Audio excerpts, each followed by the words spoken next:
फरमाइश है नूर मोहम्मद जिंजी साहब जो लिखियल किताब है फ्रेगरेंस ऑफ 30 फोक सॉन्ग्स।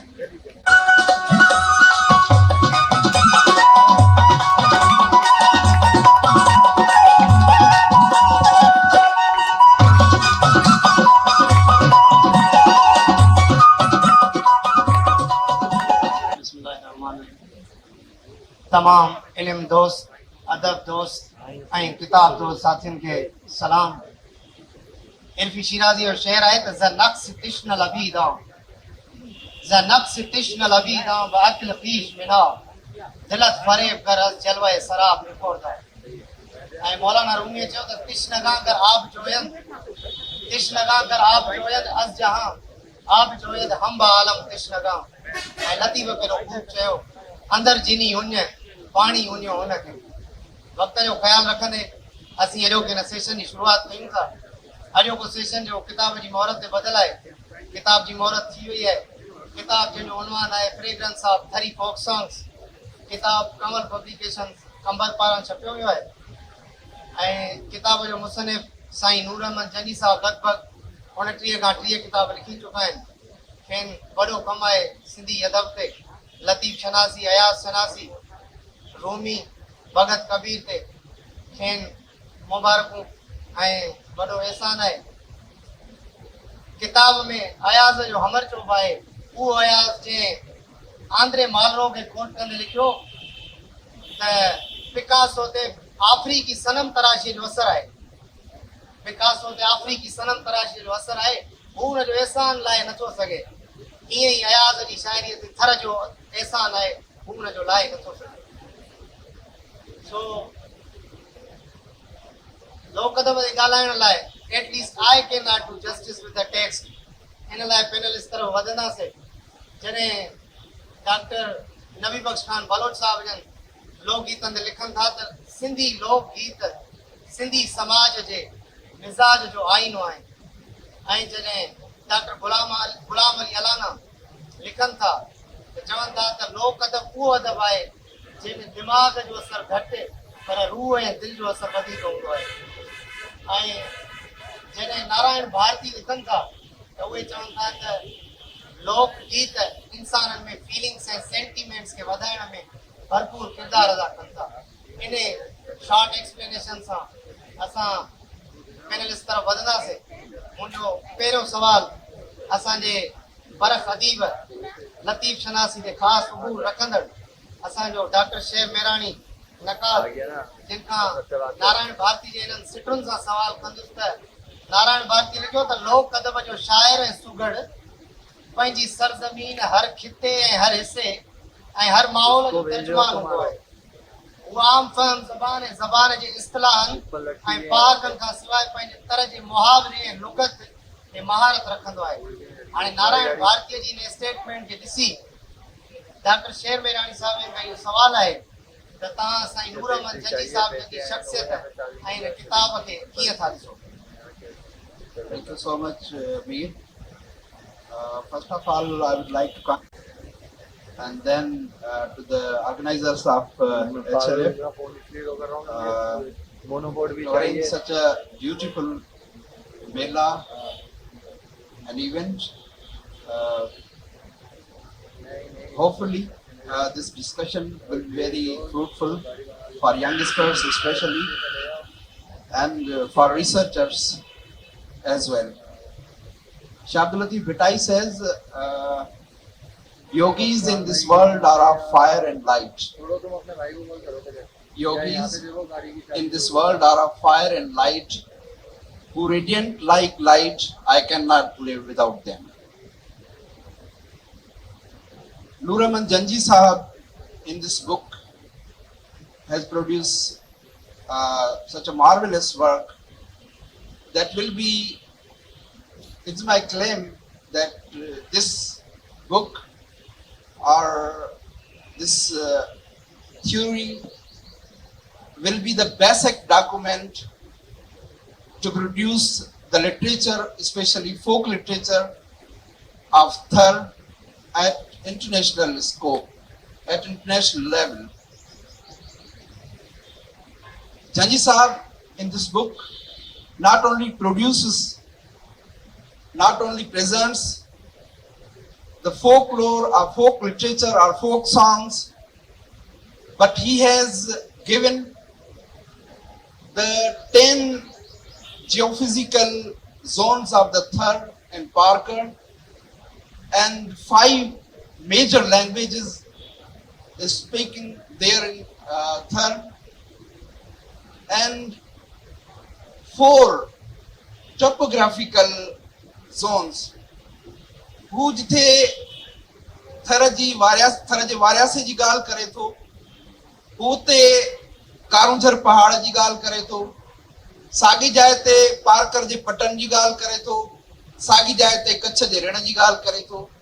हाणे इहो जेको एटमॉस्फेयर आहे, जेका जियोग्राफी आहे थर जी, उहा खणी करे जंहिं वक़्तु हू थर जे गीतनि ॾांहुं अचे थो, थर जे लिटरेचर ॾांहुं अचे थो, थर जे फोक लिटरेचर ॾांहुं अचे थो, ऐं तक़रीबन 20 सॉन्ग्स आहिनि जेके हिन में जजी साहब प्रोड्यूस कया आहिनि या उते प्रेज़ेंट कया आहिनि या उन ते डिस्कशन कई आहे. ऐं उहे 20 सॉन्ग उहे आहिनि जेके आइडेंटिटी आहिनि थर जी. शेख अयाज़ चवंदो हुयो त थर is museum of the nature. ही फितरत जो म्यूज़ियम आहे ऐं उन लेवल ते म्यूज़ियम आहे जिथे फितरत जूं समूरियूं हुस्नाकियूं पंहिंजे अज़ीम पंहिंजे उन अज़ीम लका सां निमूदार थियनि थियूं, जिते माण्हू ॾिसी करे हैरान थी वञे थो. हिक में ई कारूंझर जबल आहे जिते मोरनि जा टहूका आहिनि ऐं पासे खां ई पारकर जा पट शुरू थी वञनि था ऐं परियां कच्छ जो ऋण शुरू थी वञे थो. हैरान थी वञे थो माण्हू जॾहिं इहो सभु कुझु ॾिसी ऐं गॾी भिट ते वञी करे जॾहिं उतां जा नज़ारा था ॾिसनि मिटी जा, त माण्हू हैरान थी वञे थो त छा का धरती एॾी बि हसीन थी सघे थी, छा हिन में एतिरा बि वेरिएबल्स थी सघनि था. ऐं उहे साॻिया ई वेरिएबल्स जॾहिं असां वरी फोक सॉन्ग्स में ॾिसूं था त उते उन्हनि में उन्हनि जी बहारी ई अलॻि आहे, उन्हनि जो जेका सो लका ई और आहे. किथे भेण पंहिंजे भाउ जो इंतज़ारु पई थी करे, किथे वञी पंहिंजे मुड़ुस जो इंतज़ारु पई थी करे, किथे सावण ते जाए किथे मोरनि जा टहूका आहिनि त मोरियो उते गीत ॻायो थो वञे, किथे जूझकड़े जो जेका सो जॾहिं वेलो थो थिए होॾा हमरचे जा रंग छिड़ी था पवनि, अयाज़ हमर जो खणी थो अचे त होॾा मोरियो अची थो वञे. त यकीन कयो जॾहिं इहे सभई या फ्रॉग्रेंट्स ऑफ सॉन्ग्स जॾहिं उहा माण्हू ॾिसे थो फोक सॉन्ग त हैरान थी वञे थो ऐं हिकिड़ी ॿी दुनिया में पहुची वञे थो. ऐं ॿी दुनिया में वठी वञण जो जेको कमु अज़ीम कमु कयो आहे उहो प्रोफेसर नूर अहमद जंजी कयो आहे. हू हिकिड़ो रिसर्चर आहे ऐं समूरो किताब रिसर्च ओरिएंटेड आहे. ही हिकिड़ो अहिड़ो हिस्टोरिकल डॉक्यूमेंट साईं असांखे पेश करे ॾिनो आहे जेको अज़ीम रिसर्च जो अज़ीम तहक़ीक़ जो बुनियाद साबित थींदो. हिन में ॾस आहिनि, गस आहिनि, इंडिकेशन्स आहिनि, इशारा आहिनि, फुट नोट्स आहिनि, एंड नोट्स आहिनि. उहे नोट्स आहिनि जिन जे ज़रिए असां थर जे हुस्नाकिन खां वाक़ुफ़ थी सघूं था. मोर वसंदे मींहं चढ़िया डूंगर चोटीअ, केॾो हसीन मंज़र आहे. ख़लीफ़े उनखे पेश कयो, मोर वसंदे मींहं चढ़िया डूंगर चोटीअ, मींहं भिॼायसि मांगड़ी नेण भिॼायसि नींहं.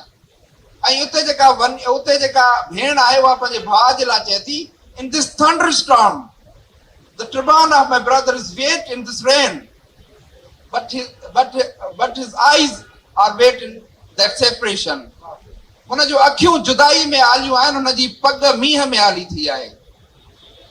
ऐं चार्ली खां कंहिं पुछियो हुयो त तूं कॾहिं रोंदो नाहीं, तोखे कॾहिं रोंदे नाहे ॾिठो वियो? त हुन चयो त आउं हमेशह बारिश में रोंदो आहियां ताकी मुंहिंजा को ॻोढ़ा न ॾिसी सघे. त उहो साॻियो मंज़र असांखे थर में नज़र अचे थो त हुन जी सींध या पग उहा त मींहं में भिॼे थी, पर हुन जूं अखियूं नींहं में भिॼनि थियूं, हुन जूं अखियूं नींहं में आलियूं थियनि थियूं. त इहो समूरो मंज़रनामो असांखे साईं नूर अहमद जंजी साहिबु खणी आणे ॾिए थो. ऐं उहो फोक लिटरेचर जेको उन्हनि भिटुनि में जनमु वठे थो, जेको उन्हनि वारी जे दड़नि में जनमु वठे थो, जेको उहो पारकर जे पटनि में जनमु वठे थो, जेको कच्छ जे ऋण में जनमु वठे थो, जेको कारूंझर जी कोर मां जनमु वठे थो, वो फोक लिटरेचर असांखे इंटरनेशनल सिनारियो में इंटरनेशनल जेका ही वेव आहे उन में हाणे जंजी साहिबु ॾिनो आहे. यकीनन हू मुबारकनि जो मुस्तहिक़ आहे. And I would like to pay him big clap.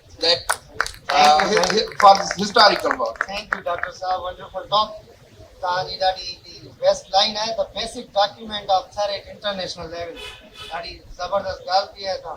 हाणे जॾहिं इंटरनेशनल अदब जी ॻाल्हि थिए त उते यकीनन डॉक्टर गुलाम अली बुर्डो खां न ॻाल्हाइण या उन में गैप ॾियणु हिकिड़ी तोसीअ ॾियणु हिकिड़ी नाइंसाफ़ी थींदी. सो साईं गुलाम अली बुर्डो साहिब तरफ़ वधंदा मुंहिंजो मेंटर मुंहिंजो उस्ताद जंहिं खे इहो सवाल हूंदो त कंपेरेटिव स्टडी अगरि कई वञे फोक लिटरेचर जी पंहिंजे सिंधी लिटरेचर जी इंटरनेशनल अदब सां. फॉर एग्जाम्पल जॾहिं वर्ड्सवर्थ सोलिटरी रीपर खे ॾिसे थो त हुनजी ॿोली त नथो सम्झी सघे. उहो डिक्लेयर करे थो त I can not understand her language but the way she use to sing the way she suppose to sing it inspires मी. हुनजी केॾी ख़ूबसूरत सोलिटरी रीपर में नज़्म आहे. चए थो त the music in my heart I bore long after it was heard no more. And still the music in my heart I bore long after it was heard no more. As I mounted up the hill the music in my heart I bore long after it was heard no more. हाणे इहा जेका music आहे जेका Wordsworth पंहिंजे heart में bore कई उनखे immortal करण लाइ जेको लोक अदब सर्जो वञे थो उनखे इंटरनेशनल लेवल ते कीअं थो ॾिठो वञे डॉक्टर गुलाम अली बुर्डो साहिब जन बयानु कंदा. सभई वेठा आहिनि. आउं पंहिंजी ॻाल्हि जी शुरूआति ईअं करणु चाहींदुसि त लोक अदब अवाम जो अदब. लोक अदब अदब जी उहा सिंफ़ आहे उहो फॉर्म आहे जंहिंखे सम्झण जे लाइ सेलिब्रेट करण जे लाइ इंजॉय करण जे लाइ पढ़ियल हुजणु ज़रूरी न आहे. छाकाणि त सॼी काइनात जे हिन दुनिया जे लोक अदब जेको 4000 क़ब्ले मसीह खां 3000 क़ब्ले मसीह में जॾहिं डायोनिसस देवता खां शुरूआति थिए थी उन खां पोइ असीं इजिप्ट में लोक अदब जा तमामु वॾा शाहकार ॾिसूं था. उन खां पोइ अचूं था मेसोपोटामिया में. वरी मेसोपोटामिया में लोक अदब नैरेटिव आर्ट आहे. लोक अदब ओरेटरी आहे. लोक अदब ज़बान सां आहे. लोक अदब दिलि सां आहे. लोक अदब रूह जी सरशारी सां आहे. लोक अदब उमंगुनि जो तर्जुमान आहे. लोक अदब क़ाइदनि कानूननि जी पाबंदियुनि खां आज़ाद शाइरी उमंगुनि ऐं दिलि जे समुंड मां जज़्बनि सां जल थल दरिया वही निकिरणु नदियुनि जे वही निकिरण जो नालो आहे. त उहो लोक अदब हिन काइनात जो जीअं तव्हां चयो त मां भेट करियां सिंध जे लोक अदब जी दुनिया जे लोक अदब सां त मूंखे वरी यादि थो अचे शिवरिक रोमांसिस आहिनि मिडीवल एज जा. किंग आर्थर जा knights of the round table जूं फैबल्स आहिनि पैराबल्स आहिनि. डॉन क्विक्सोट जहिड़ो तमामु वॾो शानदार शाहकार लोक अदब में ईसप जेको यूनान जो तमामु वॾो लोक अदब जो शाहकार हो. असांखे ईसप जूं फैबल्स नज़र थियूं अचनि. ॻाल्हि डिघी आहे. लोक अदब जी तारीख़ डिघी आहे. लोक अदब जी सॼी दुनिया में डिवर्सिटी तमामु वॾी आहे. उहा हिन पैनल डिस्कशन जे 7 खां 10 मिंटनि में उन जो इहातो करणु ऐं उहो कॉम्प्रिहेंसिवली पॉसिबल न थींदो. इन करे I will be cutting across all those times. जॾहिं असां दुनिया जे लोक अदब ते नज़र विझूं था त उन में असांखे जेके डोमिनेंट थीम्स नज़र अचनि था उहो वारफेयर आहे, हेरोइज़म आहे, पंहिंजे हीरोज़ खे सेलिब्रेट करणु, जंगजू जवान जोधा उहे माण्हू जेके बुनियादी तरह professor George Abraham Pennsylvania university USA जो लोक अदब जो प्रोफेसर उहो चवे थो त लोक अदब असुल में सुठाई ऐं बुराई जे विच में जंग आहे. उन जंग जो नालो आहे it's a kind of battle between good and evil. तव्हां ॾिठो हूंदो त असां नंढपण खां वठी असांखे पंहिंजूं नानियूं ॾाॾियूं देवनि जा जिननि जा ख़ूबसूरत सुहिणनि दोशीज़ाउनि परियुनि जा किसा ॿुधाईंदियूं हुयूं। पोइ असांजी दिलि चवंदी हुई, कलीजो साहिब बि चवंदो त पोइ ममताज़ धमसाज़ पढ़ंदा हुआसीं। ममताज़ धमसाज़ में किसो हूंदो कंहिं इंतिहाई ख़ूबसूरत परी खे को देव खणी वेंदो, को जिन खणी वेंदो, पोइ उन जिन खे वरी हिकिड़ो सुहिणो शहज़ादो पैदा थींदो। उहो सुहिणो शहज़ादो उन देव जे वरी उन क़ैद मां उन शहज़ादी खे आज़ादु कराइण जी कोशिशि कंदो। लोक अदब तमसीली अदब आहे। लोक अदब अलामती ऐं सिंबॉलिक अदब आहे। असांजी जमहूरियत खे जॾहिं कोई जनरल राताओ वणे थो त असांजी शहज़ादी खे उहो देव खणी वञे थो। जॾहिं कंहिं ॻोठ जो वॾेरो कंहिं इंतिहाई नोखीस नंढी हारियाणी ते का मेरी अखि विझे थो त उहो असांजो दुश्मन बणे थो।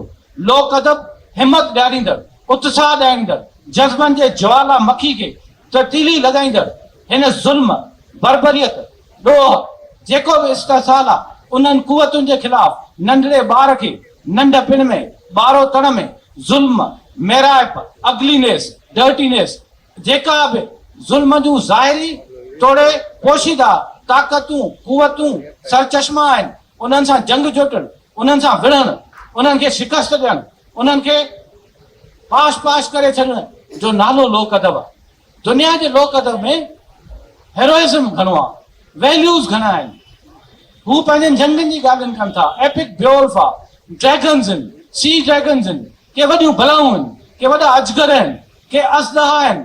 उन्हनि सां जंग, उन्हनि सां लड़ाई, उन जीअं असांजे मोरले मोर मीरबार जो मिसाल आहे, इहो हिकिड़ी वॾी तमसील आहे। पर सिंध जे लोक अदब में मुख़्तलिफ़ आहे। सिंध जे लोक अदब में इहे मौज़ू, इहे घारेटा, इहे इस्तारा, इहे अलामतूं, इहे थीम्स, इहे मौज़ू आहिनि। पर सिंध जे लोक अदब में धरती सां मुहबत जो जेको वालिहाना इज़हार आहे उहो दुनिया जे अदब में मूंखे उन नोयत जो, उन शिदत जो, उन इंटेंसिटी सां नज़र नथो अचे। असांजे लोक अदब में गीच, सहरा, गाना, साईं हिते पंहिंजे किताब में मूं लिस्ट पे ठाही, अलाए कहिड़ा वारिस मोरियो, जेकॾहिं तो बि इजाज़त ॾियो त आउं नोट कयो जॾहिं किताब पढ़ियुमि पिए त उन में साईं ज़िक्र कयो आहे बादलियो आहे, चौमासो आहे, वरसारो आहे। उन खां पोइ साईं खे चवां सिरमंती जा शेल भमरियो आहे, अहिड़े तरीक़े चिरमी आहे ऐं ॾहूको आहे। कई थीम्स आहिनि जिन सां मौसमुनि सां, ॿूटनि सां, पननि सां, वलियुनि सां, जज़्बनि सां, क़बरनि सां, माज़ी सां, कल्चर सां, सकाफ़त सां, मींहं सां, बरसात सां, कणकण सां, खिविण सां, गजगोड़ सां कहिड़ी ॻाल्हि आहे। फाना, फ्लोरा, ॿूटियूं, वलियूं, माण्हू, शाहकार, रस्मूं, रीतूं, कस्टम्स, शादियूं, सहरा, मंगणा, गीच। त इहा मंसूर साहब जेको इहो रंग आहे, जेको इहो डायमेंशन आहे, जेका इहा ख़ूबसूरती आहे, जेका धरतीअ जी पाड़ुनि मां सरशार थी ॿाहिरि फुटी निकिरे थी, जेको पंहिंजे माण्हुनि सां प्यार, इहो मूंखे मगरिब जे फोक लिटरेचर में या फोकलोर में नथो मिले। पंहिंजे माण्हुनि सां कमिटमेंट।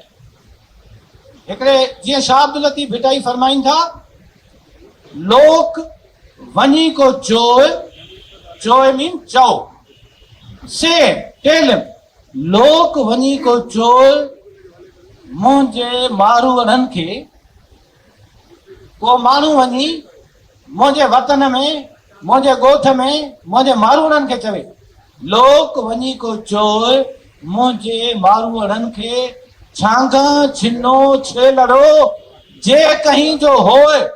हिकिड़े धन मां को हिकिड़ो नंढो छेलड़ो जेकॾहिं विछड़ी धार थी गुम थी वञे थो, रस्तो विञाए वञे थो, सही विलोड़जे सोए, उनखे वञी ॻोल्हे था लाओ, आऊं कीअं वयसि विसरी।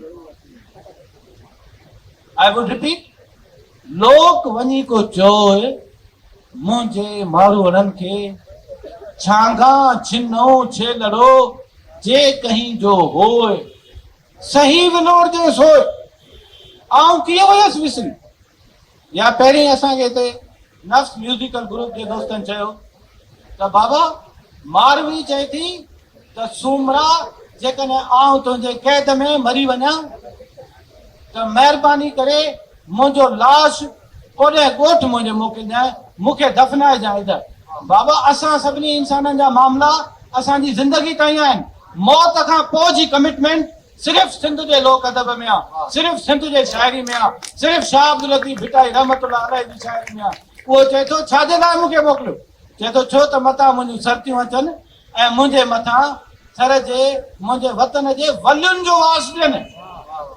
अरे बाबा वलियुनि जी अहमियत ॾिसो, वतन जी खुशबू ॾिसो। ऐं वरी चए थी न सिर्फ़ वतन जी वास ॾिसनि, पर जे मूंखे उते पूरनि त आउं सम्झंदसि त आउं मुई कोन आहियां। वाह वाह, इहा यही ॻाल्हि आहे जो वाल्ट विटमन। मां माफ़ी बि वठंदुसि जे थोरो टाइम वधीक वरितो हुजे। नेक्स्ट राउंड में तव्हां कंक्लूडिंग रिमार्क्स वठंदासीं, पर फिलहाल वाल्ट विटमन ॾाढी ख़ूबसूरत ॻाल्हि चई, हुन चयो त रेज़िस्ट मच ओबे लिटिल। तव्हां मुज़ाहिमत वधीक कयो पर हुकुम जा ताबेदार घटि थियो। सो इहा सिंधी क़ौम ऐं सिंधी सरज़मीन में इहा क़ुवत आहे, इहा सघ आहे। साईं ॾाढी भली ॻाल्हि कई त लोक अदब it is a battle between good and evil.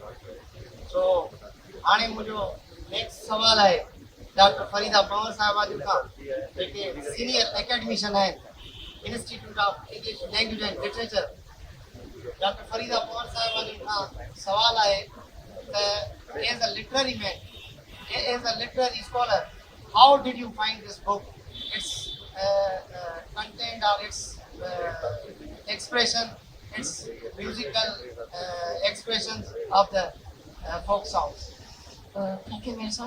You asked a very technical question, and I'm very much delighted because that's related to my field, in the sense that being the student of literature and language, I would see and I would like to talk from the linguistic point of view, from the versification, from the prosodic point of view, rather than from the content, because Sanj and Dr. Saab and Bolo Saab tamam kala chuka hai, and I hope Mr. Noor Mohammad Saab another vadhika tafsir sang alhinda. I am not a literary figure. I am a student of literature. Still, I feel myself a student.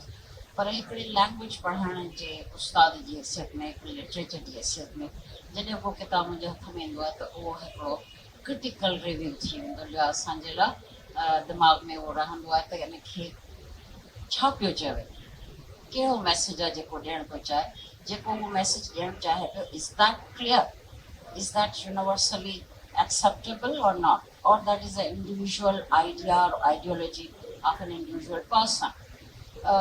Being the teacher of criticism, मूं बि हिन किताब खे इन ई नज़रिए सां ॾिठो। ॿ ॾींहं मिलियल हुआ मूंखे, शायदि हुनखे इंजॉय करे पढ़णा हुआ, पर ॿिनि ॾींहंनि जे अंदरि हुन किताब खे हिकिड़ो तेज़ी सां पढ़णु, शायदि मूं ॿिनि ॾींहंनि में को मुकमल किताब पहिरियों इहो ई पढ़ियो हूंदो। One thing I would like to appreciate is that in this era, in the era of the 5G, we are moving and the technology, the English, is not a language for us only, but that is our majburi also. छाकाणि जो असांखे international forum, international platform पंहिंजे expression जो English language में ॾियणो पवे थो। I am very much glad and I congratulate doctor Sainoor Sahib जिन खे त उन्हनि इहो किताबु जेको असांजे हिकिड़ो मख़सूस इलाइक़े में थरी जेके फोक सॉन्ग्स आहिनि, लोर्स आहिनि, उहे ॻायूं वञनि थियूं या उहे सम्झियूं वञनि थियूं, उन्हनि खे इंग्लिश में आंदो आहे।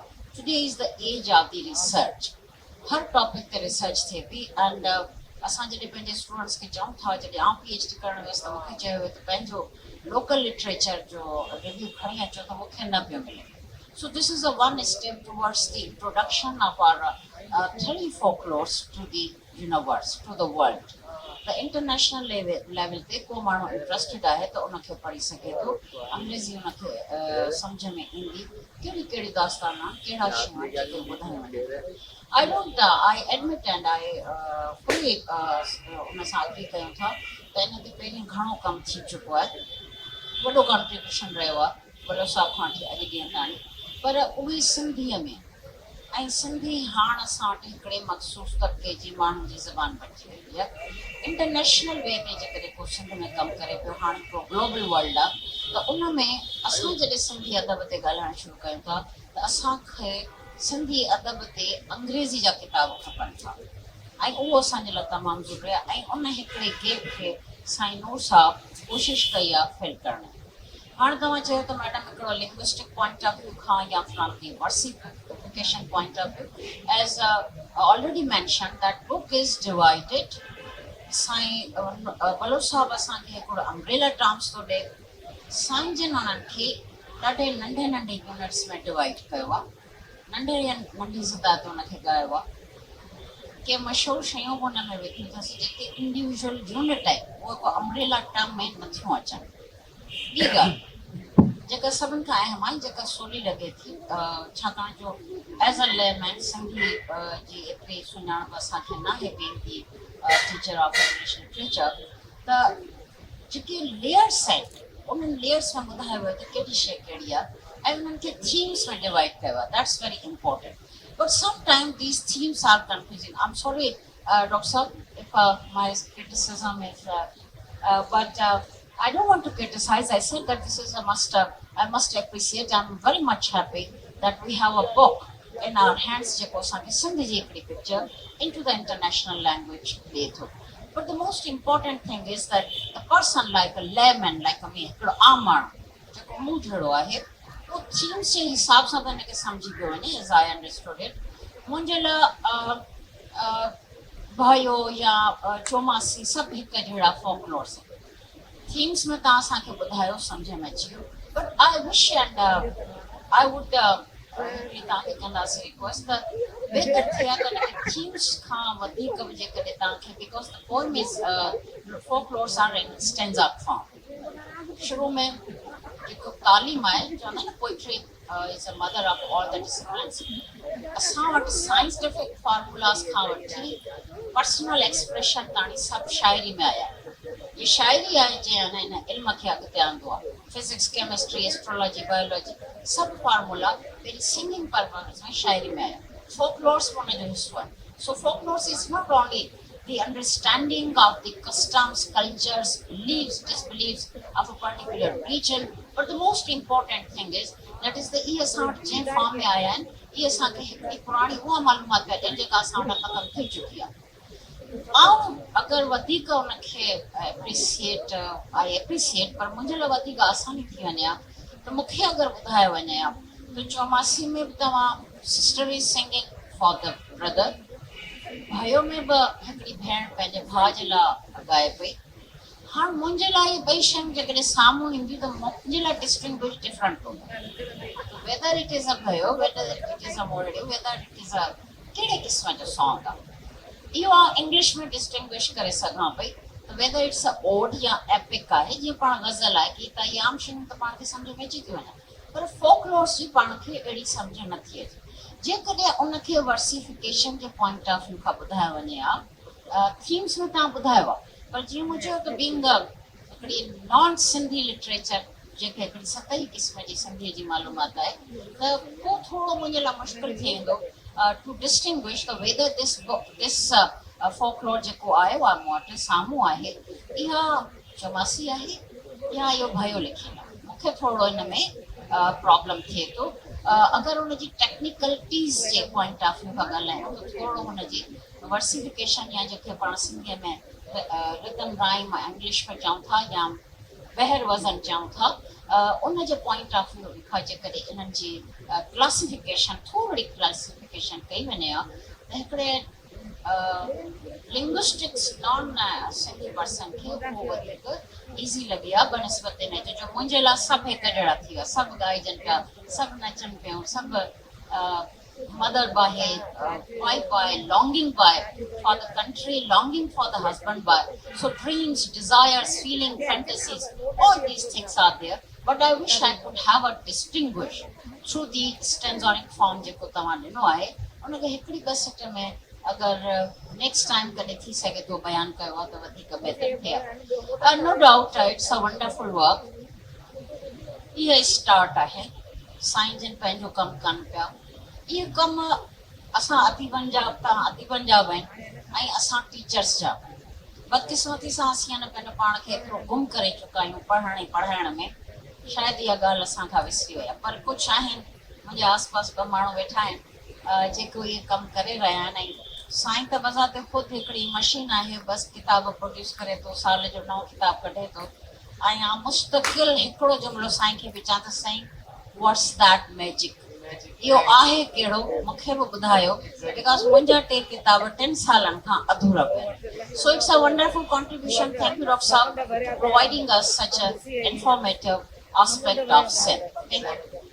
हाणे यकीनन इहो साईं जन ई what is the mystery behind this production of the enormous books. So Latif साईं थर बाबति ऐं लोक गीतनि बाबति चयो त नंगा आहियूं निञा असीं मारू लोक थर के भायूं थोक धप ढाटियड़नि जो। इन शेर सां आउं किताब जे मुसनफ़ साईं नूर अहमद जली साहब तरफ़ वधंदुसि। इन सवाल साईं जो जिते डॉक्टर फरीदा पवन साहिबा जन छॾियो आहे त how can I distinguish between the song Chomaso and Badaliyo. So Sai will shed further light on the both songs.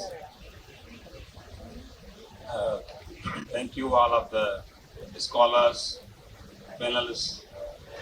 सब खां वॾी ख़ुशी जी ॻाल्हि आहे त असांजे हिन हाल में साईं डॉक्टर शौक़ साहब आहे, असांजो दोस्त ज़िया आहे, डॉक्टर रसूल आहे, डॉक्टर अदर साहब आहे, रुपन मंगरियो आहे, विठल आहे ऐं ॿिया एॾा वॾा सुठा स्कॉलर सिंधी अदब जा पढ़ाइण वारा डॉक्टर महमूद गोल नज़र अचे थो ऐं ॿिया नौजवान तबिको वेठा आहिनि, अदियूं मैडम देव निज़ामाणी, प्रकाश ऐं केतिरा नाला खणजनि, सभई दोस्त आहिनि, सभई अदब दोस्त आहिनि।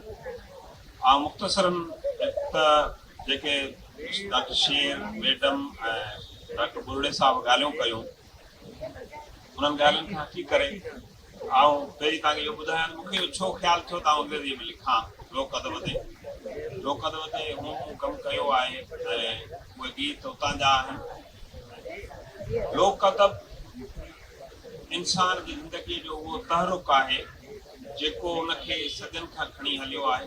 अॼु असां क्लासिकी अदब जी ॻाल्हि करियूं था, जदीद अदब जी ॻाल्हि करियूं था, माबद जदीदियत जी ॻाल्हि करियूं था, पर अदब शाइरी सभ खां पहिरीं कलाम आहे, उन खां पोइ उहा लिखती सूरत आहे, उनजी फॉर्मेटिंग थी आहे। अहमद फयाज़ वेठो आहे असांजी जॉइन कयो आहे, महिरबानी। सो लोक अदब उन में एतिरा माना जा मोती पिया आहिनि, मुंहिंजो पहिरीं ख़्यालु आयो त उन्हनि खे रिकंस्ट्रक्ट कजे, रिकोड कजे ऐं उन्हनि माण्हुनि खे ॿुधाइजे जिन माण्हुनि सिंधी थरी लोक अदब, सिंध जो लोक अदब पढ़ियो न आहे। छाकाणि त असांजो लोक अदब जॾहिं उनजी भेट कजे थी ऐं डॉक्टर बलोच साहब दुनिया जे लोक अदब जी भेट कई आहे त उन में थर जो लोक अदब सभिनी खां मथे मवाद मयार ऐं मिक़दार ॿिन्ही में बीहे थी। उनजे करे मूं उनखे कोशिशि कई त हिकिड़ा 20 नुमाइंदा गीत सैंपल तौरु वठी लोकगीत उन्हनि खे रिकंस्ट्रक्ट कजे, उन्हनि जे मफ़हूम खे आणिजे। इहा ॻाल्हि बिल्कुलु वाजिबी आहे त उनजे उन लिंग्विस्टिक्स बल्कि जेके रिदमिकल मेट्रिकल शयूं आहिनि, लोकगीत जेतोणीकि ॿाहिरि वधण में त न आहिनि, पर उहे छंद विद्या जे उन अलॻि सकाफ़ती विरसे जो हिसो आहिनि जेको हिन नंढे खंड जो अहिड़ो विरसो आहे जंहिंसां दुनिया जो को ॿियो विरसो का ॿी मैथोलॉजी भर में अचे नथी सघे। एतिरो असांजे उन फोक में ताक़त आहे, चाहे उहो ॾखण हिंदुस्तान जो केरला जो को गीत हुजे, थर जो को गीत हुजे या कोहिस्तान जो को गीत हुजे, उन्हनि में हिकिड़ी उहा छिक आहे। छाकाणि त इंसान फितरतुनि में रहियो आहे ऐं फितरत जे उन जंहिं कढ़ाईअ में उहो कढ़ियो आहे, माण्हू हिन वक़्तु ॿियनि शयुनि सां विढ़नि था, कनि था, हलनि था। हिननि इलाइक़नि जो माण्हू फितरत जे कुवतुनि सां जंग में रहियो आहे। उनजे करे हुन जेके सचियो आहे उहा उत्तम सिरजणहारी आहे। छाकाणि त हुन जेको नेचर जे उन्हनि कुवतुनि सां, चाहे उहा गर्मी हुजे, सर्दी हुजे, ॾुकार हुजनि, माकड़ हुजे, चाहे ॿियूं के शयूं हुजनि, ज़लज़ला हुजनि, उन्हनि सां विढ़ण जे बावजूदि हुन धरतीअ सां ईअं चोटल रहियो आहे। तंहिंजे करे हुन जेका शइ आंदी आहे उहा बहितर आहे। हिन में मूं थर जो पस मंज़र ॾिनो आहे, फोक लिटरेचर जो पस मंज़र ॾिनो आहे, ऐं गीत कया आहिनि। उन्हनि मां कुझु गीतनि ते जेकर हिकु ॿिनि ते आऊं मां तव्हांखे थोरी मुख़्तसर ॻाल्हि करियां। जीअं मिसाल चिरमी आहे, चिरमी जी हिकिड़ी लाइन आहे त सुण सोना कहे चिरमी बाता तणाम बेग। हाणे हुन जा जेके पहिरियां चारई ॾोहिड़ा आहिनि, डॉक्टर शौक़ साहब वेठो आहे, उहे चारई ॾोहिड़ा हिकिड़ो वॾो डिस्कशन था पेश कनि जेको हिन वक़्तु दुनिया जो आहे, जेको हेव्स ऐं हेव नॉट्स जे विच में हले थो। उहो चिरमी हिकिड़ो ॿूटो आहे, उन में नंढड़ा बिज थियनि था ॻाढ़ा, उन्हनि खे कांगणी चइजे थो, उन में कारो तिर जेतिरो निशान। चिरमी पहिरियां सोन खे चैलेंज करे थी, पर सोन हुनखे चवे थो त मुंहिंजो मुल्क तुंहिंजे करे थियो आहे, छाकाणि त उहो सुकण खां पोइ बीह थी वञे, स्टैंडर्ड सूरत में आहे त उहा एज़ ए वेट इस्तेमालु थी आहे, सोन जे वेट तौरु इस्तेमालु थींदी। त सोन चवे थो चिरमी तुंहिंजो कोई मुल्ह न आहे, पर तुंहिंजो मुल्ह मुंहिंजे करे थियो, न तूं कुझु न आहे। तॾहिं चिरमी सोन खे चवे थी त सुण सोना कहे चिरमी बाता तणाम बेग।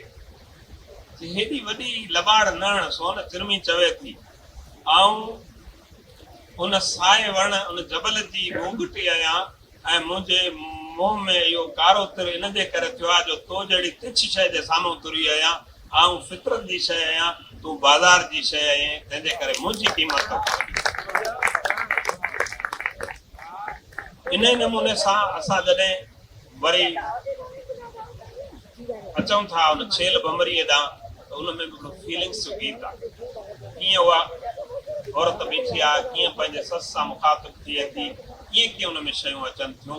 त लोक गीत इंसान जे उन्हनि एहसासनि जो इज़हार आहिनि जेके एहसास अदरवाइज़ इज़हार नथा सघनि। ईअं हेव्स ऐं हेव नॉट्स ते ॻाल्हि जीअं हिन चिरमीअ में कई पई आहे, ईअं न कई वेंदी। बादलियो हुजे, चौमासो हुजे, उन्हनि में मंज़र निगारी मानसून जी अचे थी, चौमासे जी अचे थी, पर उन में वरी छिक अचे थी त केरु अचे थो केरु वञे थो। या मिसाल तौरु श्रावण तीज आहे, हिन वक़्तु दुनिया में नौजवान जी ॻाल्हि हले थी त नौजवान प्रोमोट थी अॻिते कीअं थो अचे। श्रावण तीज आहे नौजवान छोकिरियुनि जो गीत आहे। तव्हां ॾिसो सवें वरे अॻु माण्हू केतिरा रोशन ख़्याल रहिया, ऐं उन्हनि जो औरत ॾांहुं कीअं रवैयो रहियो आहे, कीअं उहे औरतूं ख़ुदि तख़लीक़कार रहियूं आहिनि। माण्हू हिन वक़्तु चवनि था त औरत खे एॾी वॾी आज़ादी घुरिजे, पर उन वक़्त में ई औरत खे उते इहा एतिरी आज़ादी आहे, उहा न रुॻो तकलीफ़ करे थी, पर मोस्टली हिननि मां कुझु गीतनि खे छॾे, जीअं हमर जो आहे उनखे छॾे करे बाक़ी गीत सभई औरतुनि जा तकलीफ़ कयल। ऐं लोक अदब जी इहा ख़ासियत आहे त उहो अवाम जो अदब आहे, गॾियल विरसो आहे, ऐं उन में किथे बि उनजो नालो, किथे बि का मालिकी कान्हे। लोक अदब जी कोडिफिकेशन नेचर में आहे, उनजे करे लोक अदब सिरजींदड़ इन ॻाल्हि जे बारे में आहे कोन त मुंहिंजो को राइट आहे सुभाणे न राइट आहे। उहो राइट पंहिंजा अवाम खे ॾियो। राइट ट्रेडमार्क बाज़ार जी शइ आहे, लोक अदब बाज़ार खां मथां ई शइ। ऐं असां जंहिं दौर में जीऊं था उन दौर खे बाज़ार ईअं खाई वेई आहे जो बाक़ी बचो कुझु कोन्हे। समूरा नज़रिया सॼो दिमाग़ लही पेट ते अची पहुतो आहे। लोक गीत हिन पेट खां मथे दिलि जी ॻाल्हि, ऐं उन दिलि जी ॻाल्हि में हमरचो आहे। मिसाल हिकिड़ो हमरचा असां वटि 3-4 ॻाया वञनि था, ऐं उन्हनि हमरचनि में जेको समां बदिजे थो, उन हमरचे खे जंहिं बि ॿुधो हूंदो उहो उनखे सम्झे या न सम्झे, वर्बेटम उनजो सम्झ में अचे या न अचे, पर उन में जेके ईअं सम्झो त हाल माज़ी ऐं मुस्तक़बिल जूं इंसान जूं उमंगूं आहिनि, उहे उमंगूं उन मां ई आईने वांगुरु बखनि। तॾहिं त शेख अयाज़ जहिड़ो शाइर जॾहिं लोंडार ते रस्ते में बीह ऐं उते ठकरो बनीअ में ॿिया मेघवाड़ कमेटी जा माण्हू पिया ॻाइनि, ऐं जॾहिं ॻाइनि था मथां विझ खिवे थी ऐं सेलो लॻे थो, सेले लॻण सां उनजे कननि में पियल गोखरू चिमकनि था, ऐं उन वक़्त में हू जेको हमरचे जो वेलो चवनि था, अयाज़ पंहिंजे सॼे गीत जी वराणी उहा करे थो त आबे में आणगी ओड़े वाव विजन सां वंगियो ॾे, हमरचे जो वेलो ॾे, हमरचे जो वेलो ॾे। हेॾे वॾे शाइर खे उहा हिकिड़ी लोक जी सिट ई वणे थी, छाकाणि त हमरचे में तव्हांखे नस्लनि जा सूर ऐं नस्लनि जूं उमीदूं नज़र ईंदियूं जॾहिं तव्हां हुनखे ॻाईंदे ॿुधो। त ईअं राणलियो हुजे, करओ हुजे, जेके बि लोक गीत आहिनि, ऐं हिकिड़ो फोक सांग असांजो थर जो ॾोरो आहे जेको गीच आहे, ऐं उन ॾोरे खे एतिरो त औरतूं एॾी सुठी म्यूज़िक सां ॻाइनि थियूं जो जॾहिं उहो ॻाए थिए थो, जॾहिं छोकिरी पंहिंजे माइटनि खां सावरनि ॾांहुं रवानी थिए थी ऐं हुनजे निखेती थिए थी, उन निखेतीअ में रवानी जॾहिं थिए थी, उहो आख़िर में अलविदाई गीत आहे, जॾहिं अलविदाई गीत ॻाइनि था त समूरा मर्द औरतूं त ॾाढो करे रोअनि था, पर नरम दिलि वारा घोट बि रोई पवनि, एतिरो हुन में असरु आहे। हाणे इहो जेकॾहिं असरु न हुजे त माण्हू हुन वक़्त ते हरू भरू शादीअ जहिड़ी ॻाल्हि आहे, हुन में छो माण्हू रोअनि त फोक सॉन्ग्स लोक उनजो जेको हिकिड़ो सॼी दुनिया में इश्तराक आहे वस्फ़ जो या डेफिनेशन जो, जंहिं दुनिया जे लोक जी तव्हां वञी फोक सॉन्ग जी वस्फ़ ॾिसंदो त उहो मौसीक़ी आहे। इहे समूरा मौसीक़ीअ सां फुलियल हिन काइनात में मौसीक़ी आहे। मौसीक़ी खे मापण जा औज़ार सभु पोइ ठहिया, यार्ड स्टिक्स जेका हुनजी नोटेशन आहे बाद में ठही आहे, ॿोली अॻु में ठही आहे, हुनजो सॼो ॿाहिर वज़न शाइरीअ जो बाद में ठहियो, शाइरी तंहिंखां अॻु में थी। शाह लतीफ़ जी शाइरी बि कलाम आहे, ॻाल्हायल लफ़्ज़ आहे, उहो उन खां पोइ बाद में हुन ते उहो शाइरी जे हवाले सां हीअं कमकार थियो आहे। सो हिननि में कुझु अहिड़ियूं शयूं आहिनि जेके लोक नाच, लोकगीत सिर्फ़ु लोकगीत न आहे, सिर्फ़ु अवाम जी कथा न आहे, पर उहा परफॉर्मेंस, ऐं उहा परफॉर्मेंस आहे जॾहिं तव्हां कंहिं कोलिन जे ॻोठ में वञी हुननि जी शादीअ में वञी तव्हां रासूड़ा ॾिसो त जेका रासूड़नि में सरियलिज़म आहे, दुनिया जी शायदि के लोक नाच में 16 सिर्फ़ु रासूड़े जा क़िस्म, त हिकिड़ो त एतिरो पियो आहे जो हुन ते वॉल्यूम्स थी सघनि था। इंसाइक्लोपीडिया ऑफ हरी फोक सॉन्ग लिखे थो, हीअ मुंहिंजी तकड़ी नंढड़ी ऐं निमाणी कोशिशि आहे, ऐं सम्झां थो त माण्हू खे क़बूल पवंदी ऐं हिन खां अॻिते माण्हू हुन ते कमकार वधाईंदा, हिन में जेके उणायूं हूंदियूं उहे बि कढंदा। मूं हिन जे करे हिननि रिसर्च स्कॉलर्स सां सेशन रखियो त उहे हिन ते ईअं खुली करे ॻाल्हाइनि ऐं हुन ते जेके हुनजा इल्मी पहलू, इल्मी पासा आहिनि, उन्हनि खे बि ॾिसनि ऐं ईअं अॻिते वधाइनि ॻाल्हि खे, छाकाणि त जा ॻाल्हि आम जी न आहे, उहा ॻाल्हि कुझु बि न आहे, उहो राग दरबारी आहे। राग दरबारी बादशाह ॿुधंदा आहिनि, पर बादशाह हलिया वेंदा आहिनि, हीउ लोक रहणो आहे। तंहिंजे करे असां घर जा माण्हू, हिननि लोकगीतनि जा सजणहार माण्हू उहे आहिनि जेके किनी माण्हू मुंदर वॾी वधी गोड़ गरत साटो कजे सूर जो, असां त लोकगीतनि ते सदियूं काटियूं आहिनि। यकीनन साईं जन सरियलिज़म जी ॻाल्हि कई ऐं सरियलिस्टिक पहलूअ ते ॻाल्हायो, ऐं हींअर हिन सेशन खां पोइ असां वटि सेशन आहे नॉवल ते, ऐं डॉक्टर रसूल मेमन साहब जन अची चुका आहिनि, जिन जो सरियलिज़म ऐं नॉवल निगारी ते एॾो शाहकार कमु आहे। मूं रिसेंटली उन्हनि जो नजूमी नॉवल पढ़ियो, मूं उन्हनि खे इनबॉक्स कयो, इहो एॾो शाहकार नॉवल आहे, नजूमी हर कंहिंखे पढ़णु खपे, दुनिया जी हर ॿोलीअ में ट्रांसलेट थियणु खपे, एॾो दुनिया जो शाहकार नॉवल आहे। ऐं हाणे साईं ॾाढी ज़बरदस्त ॻाल्हि कई त कोडिफिकेशन जेका फोक सॉन्ग्स जी आहे उहा नेचुरल आहे, तॾहिं साईं जे पेज नंबर 15 ते हिकिड़ी ॾाढी पावरफुल स्टेटमेंट आहे। साईं जन चवनि था त folk songs are as old as the human expressionism. तो पंहिंजो सेशन इन पावरफुल स्टेटमेंट सां कंक्लूजन तरफ़ पहुचायूं था, ऐं मां कंक्लूडिंग रिमार्क्स 2 मिंट या डॉक्टर शेर मेहरानी साहब जिन खां वठंदुसि रिगार्डिंग असांजो मुसनिफ़ ऐं मुसनिफ़ ते। महिरबानी मीर, ऐं सिर्फ़ु हिकिड़ी ॻाल्हि आख़िर में कंदुसि त साईं जंजी साहब ही किताब लिखी करे घर जी हिकिड़ी कलेक्टिव जेका साइको एनालिसिस आहे उहा पेश कई आहे।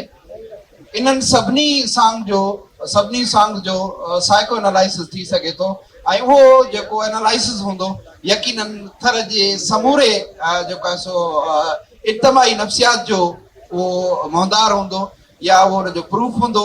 थर जे लाइ लतीफ़ साईं चयो त झण पीअण झंगल रहन मारू चारन माल, उथी वेल असुर जे सांगी कन सवाल, हैड़ा जिनी हाल तिन से संग करे तो सुमरा। त अहिड़ा हाल आहिनि, पर उन्हनि जा हाल हिन लोकद में, हिन लोक सॉन्ग में तमामु अमीराणा आहिनि। इहो ग़रीबाणो हाल ऐं अमीराणी सोच इन जे विच में जेको साइको एनालिसिस आहे उहो डिस्कवर ऐं उनजो डिस्कोर्स थियण जी ज़रूरत आहे। बिल्कुलु बेशक क्रिटिकल ओवरव्यू बि थी वियो किताब जो, ऐं साईं ॾाढी भली ॻाल्हि कई त ही फोक सॉन्ग्स रहणा आहिनि। ज़ार खे कोई बि नथो सुञाणे, पर पुष्किन खे हर को पढ़े थो। इन लाइ तजवीज़ साईं चयो त मुंहिंजी तजवीज़ आहे गुलाम अली बरोड़ा साहब जन उन्हनि खे कंक्लूडिंग रिमार्क्स लाइ 2 मिंट अॻियां वञनि था साईं जन तजवीज़ पेश कंदा साईं मुंहिंजा नूरमंद जंजी साहब सिंध सॼी सोन आहे सिंध सॼी सोनी आहे सॼी ज़रखेज़ आहे इल्म शऊर सां मालामाल धरती आहे अॼु जी न आहे जीअं अमर फयाज़ बोलो साहब असांखे ॾेखारियो त स्पेनिश स्कॉलर्स जॾहिं ॿोली जो छेद कनि था तॾहिं बि उहे असांजी सिंधी ॿोली ते उन जा ओरिजिन्स ज़ाहिर थियनि था त मुंहिंजी गुज़ारिश नूरमंद जंजी साहब खे इहा हूंदी त हिननि फ्रेग्रेंस ऑफ थरी सॉन्ग तमामु सुहिणी शुरूआत आहे पर इहा शुरूआत पुॼाणी न हुजणु खपे छाकाणि त दुनिया जो हिकिड़ो वॾो प्रोफेसर आहे फोकलोर जो उहो चए थो त ॿिनि क़िस्मनि जो फोकलोर थिए थो हिकिड़ो पॉलिजनिस्ट आहे पॉलिजनिस्ट बिलीफ जा माण्हू चवनि था त ही सॼो जेको कंप्लीट लोक अदब आहे सॼी काइनात जो उन जो बुनियादी मुहरिक ऐं बुनियादी सोर्स हिकिड़ो आहे जॾहिं त डिफ्यूजनिस्ट जंहिंमें व्लादिमीर प्रॉप्स ऐं क्लॉड लेविस स्ट्रॉस जहिड़ा तमामु वॾा लोक अदब जा माहिर आहिनि उहे चवनि था त न ही जीअं त इंसान नोमेडिक रहियो आहे जिप्सी रहियो आहे इंसान तमामु वॾी लॾ पलाण कई आहे ऐं तमामु हिन रूए ज़मीन जा तमामु घणा खिता लथारिया आहिनि घुमियो आहे फिरियो आहे हलियो आहे इन करे इन लोक अदब जा जेके ज़रिया आहिनि जेके सोर्सिस आहिनि उहे बि डाइवर्स आहिनि उहे बि तमामु घणा हिक ॿिए खां मुख़्तलिफ़ आहिनि मुंहिंजी गुज़ारिश जंजी साहब जी इहा हूंदी त पाण डिजिटल दौर में रहूं पिया सभ खां पहिरीं त हू महिरबानी करे जीअं त हू कमु कनि था त सलाह बि कमु करण वारे माण्हू खे ई ॾिनी वेंदी त हू छा कनि त पंहिंजे हिन सॼे मवाद खे डिजिटलाइज़ कनि छो त मां नथो सम्झां त जेका ईंदड़ सदी आहे या ईंदड़ सदियूं आहिनि